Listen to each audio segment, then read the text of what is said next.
आज इन नालायकों ने gas cylinder बांटा मुफ्त में। अब यही नारा होगा, कैसे लेंगे अधिकार, लड़के लेंगे अधिकार। मुआवजा दो, नौकरी दो, नहीं दोगे तो यहां से भाग दो। यही काम करना पड़ेगा। नमस्कार, मैं सुहाना आपके साथ और आप देख रहे हैं द न्यूज पोस्ट।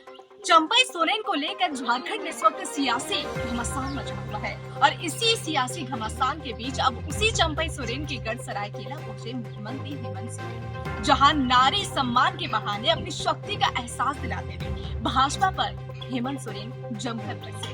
क्या कुछ भाजपा को लेकर उन्होंने प्रतिक्रिया दी है, क्या कुछ बयानबाजी उन्होंने इस मंच से की है, आइए आपको बताते हैं इस मुख्यमंत्री हेमंत सोरेन ने संथाल परगना प्रमंडल के 6 जिलों के 7,32,000 लाभुकों के बीच 78 करोड़ की पहली किस्त की पेंशन राशि उनके बैंक खातों में हस्तांतरित किया था और कहा, अब तक 50 लाख गरीब महिलाओं के बीच ये राशि बांटी जा चुकी है।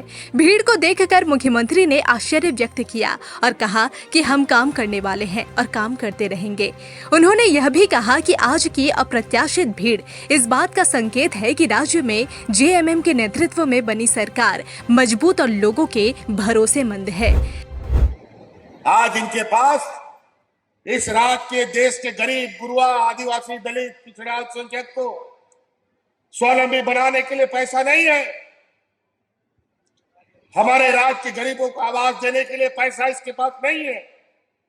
हमारे राज्य के कर्मचारियों को पेंशन देने के लिए पैसा नहीं है। बूढ़ा बुजुर्ग लोग को पेंशन देने का पैसा नहीं है। लेकिन आपने बड़े बड़े व्यापारियों, मित्रों का लाखों लाखों, अरबों अरबों रुपया माफ करने का पैसा इनके पास है।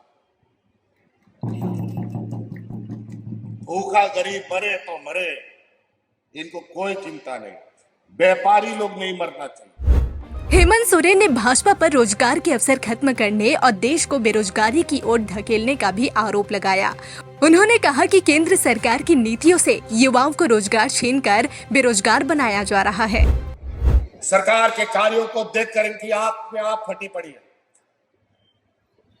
ऐसे ही कैंप लगा लगा करके हम लोगों ने पूरे राज्य में ऑफर लेटर बांटा है निजी क्षेत्रों में।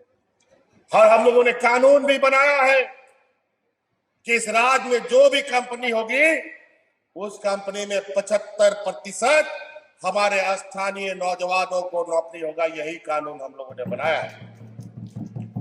और उसके साथ हम लोगों ने ऐसे ही पंडाल लगा लगा करके लाखों नौजवानों को आज नियुक्ति पत्र दिया है। लेकिन इनको दिखता नहीं। मुख्यमंत्री ने कहा कि झारखंड एक सोने की चिड़िया है, लेकिन यहाँ के लोग गरीब हैं। उन्होंने केंद्र सरकार पर राज्य का बकाया नहीं चुकाने और मांगने पर जेल में डालने की भी धमकी देने का आरोप लगाया। कैसे लेंगे झारखंड, लड़के लेंगे झारखंड।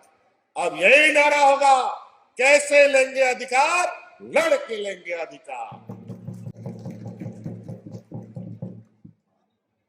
कैसे नहीं लेंगे? कोयला, लोहा, तांबा, अभ्रक हमारा खेत खलिहान से निकलेगा और हमारे लोगों को पैसा नहीं मिलेगा, मुआवजा नहीं मिलेगा तो ये काम नहीं चलेगा।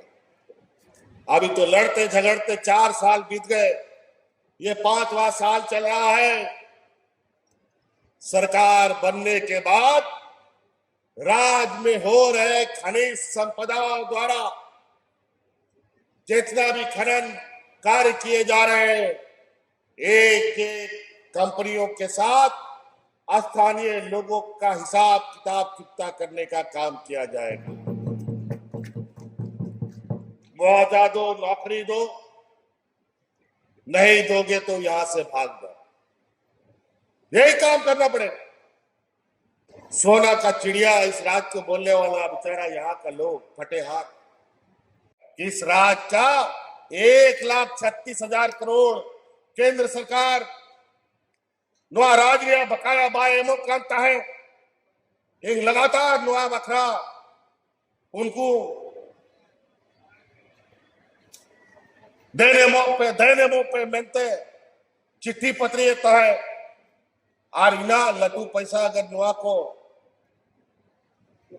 राज्य सरकार ने जाम किया, फिर लौंडे 9 दिशों में रेंगे हॉर्न तो पंजा करते हैं बाबू जाम किया। जिस तरह से मुख्यमंत्री हेमंत सोरेन ने ये बयानबाजी की है, ये भाजपा के लिए बड़ी चुनौती मानी जा रही है। बहरहाल अब तो ये देखने वाली बात होगी कि अब हेमंत सोरेन के इस बयान पर भाजपा की क्या कुछ प्रतिक्रिया सामने आती है। बने रहिए द न्यूज पोस्ट के साथ और मुझे दीजिए इजाजत। नमस्कार।